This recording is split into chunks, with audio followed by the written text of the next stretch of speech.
Assalamualaikum warahmatullahi wabarakatuh. Selamat berjumpa kembali di Taraka Kanal TV. Di kesempatan kali ini kita akan review ke Pulau Madura dan tepatnya ke wisata Bukit Jadih, pertambangan batu bata putih. Selamat menyaksikan. Wisata Bukit Jadih, yaitu wisata di area pertambangan batu bata putih dan latar belakang yang sangat populer untuk berfoto, dengan tebing kapur dan naik perahu di kolam, terletak di Jakan, Parseh, Kecamatan Socah, Kabupaten Bangkalan, Jawa Timur, Indonesia.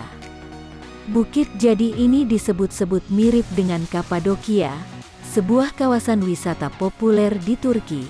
Warna kecoklatan pada Bukit Kapur Jadih serupa dengan batu-batu bersejarah di kawasan Kapadokia. Kawasan Bukit Jadih dikelilingi pepohonan dan sejuk sekali. Pegunungan kapur ini dimanfaatkan oleh penduduk sekitar sebagai sumber ekonomi. Masyarakat menambang kapur untuk mendapat pundi-pundi rupiah demi menghidupi keluarga mereka.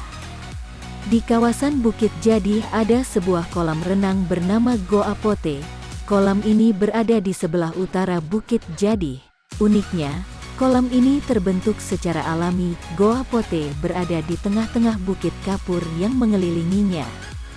Untuk menikmati keindahan kawasan Bukit Jadih, hanya perlu membayar biaya masuk Rp5.000.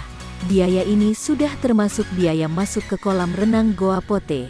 Ada tangga berundak yang dibentuk dengan menggali kapur. Tangga itu kini sudah dipasang pegangan. Demikian video kita kali ini. Selamat berjumpa kembali di video-video kita selanjutnya. Semoga bermanfaat. Mohon maaf dan terima kasih. Salam sejahtera untuk kita semuanya.